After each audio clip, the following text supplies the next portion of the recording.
조갑제 TV 시청자 여러분 안녕하십니까. 2024년 6월 26일 오후 7시 30분입니다.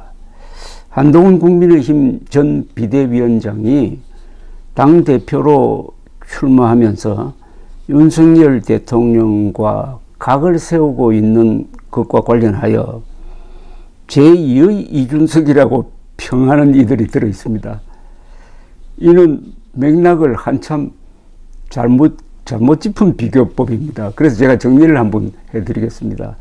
첫째, 이준석 개혁신당 의원은 국민의힘 대표 시절에 윤석열 후보와 갈등을 했습니다. 그런데 지금 한동훈 당대표 후보는 국민의힘 대표가 아닙니다. 그냥 국민의힘 당원입니다. 당원 신분으로 현직 대통령과 갈등을 빚고 있습니다. 이것은 신분도 다르고 차원도 다릅니다.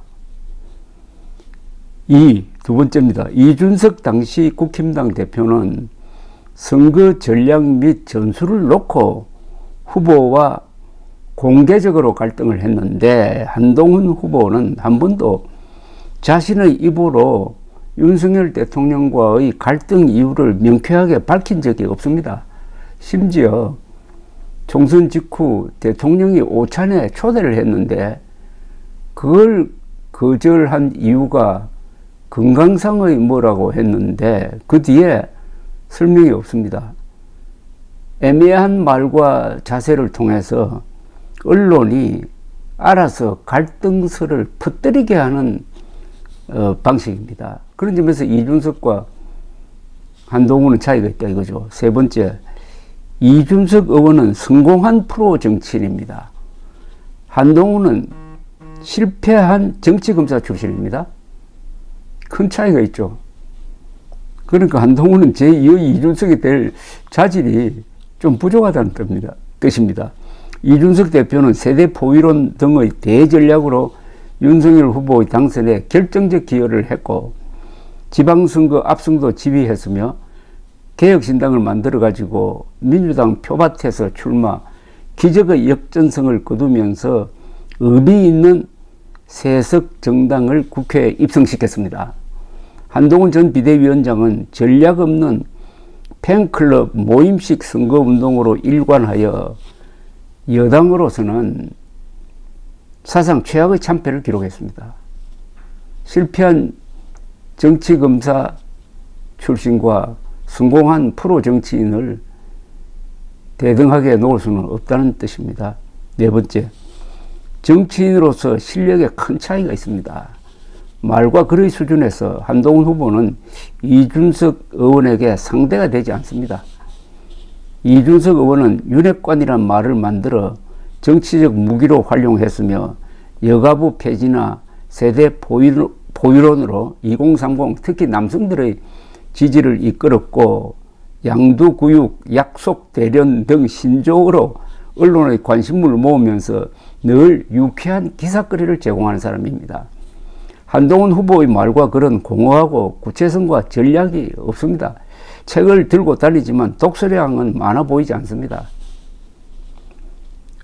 어휘력과 상상력에서 한동훈 후보는 12살 아래인 이준석 의원에게 많이 뒤진다고 봐야 합니다. 다섯 번째, 이준석 의원은 보수 혁신을 주장하면서 보수의 깃발을 내려놓지 않는 반면에 한동훈 전 위원장은 지난 총선 때 보수적 가치를 모조리 포기하였습니다. 그래도 참패했습니다. 더럽게 이겨도 문제인데 더럽게 졌다는 이야기죠. 북핵 문제 무시, 수도 서울 포기론, 즉 세종시를 정치 수도로 건설하겠다는 공약, 부정선거 음모론의 편성, 자객 공천으로 보수 분열 기도, 그리고 위성정당을 만들어 국고 보조금 타먹기 등은 보수의 행동 윤리를 저버린 모습이었습니다. 반면 이준석 의원은 화성을에서 자객 공천으로 나온 국힘당 후보와 뭐 단일화 한다든지 하는 그런 꼼수를 부리지 않고 당당하게 승부하여 이겼으며 위성 정당도 만들지 않았고 국가 보조금 사기도 치지 않았으며 그리하여 개혁신당은 전과자가 없는 유일한 정당이 되었습니다. 도덕성에서 차이가 있습니다. 여섯 번째, 한동훈 후보는 종북 정권의 하수인이 되어 보수를 괴멸시키는 데 중요한 역할을 했고 이 과정에서 무리한 정치적 수사를 자행했습니다. 역사상 처음으로 전 대법원장을 구속 기소했으나 1심에서 47개 혐의 전부 무죄가 선고되었습니다. 그럼에도 미안하다는 말도 하지 않는 차가운 심장의 소유자입니다. 반면 이준석 의원은 보수의 재구성과 재해석을 위한 중대한 문제의식을 공정한 경쟁이라는 말로 요약을 해가지고 지금 20대, 30대의 마음을 사로잡고 있습니다. 이 세대에서 한동훈 후보는 이재명 대표와 함께 매우 비호감이 높은 정치인으로 찍혀 있습니다. 일곱 번째, 결론적으로 정치적 상상력과 유머 감각 그리고 장래성과 인물의 크기 면에서 한동훈과 이준석은 차원이 다릅니다. 감사합니다.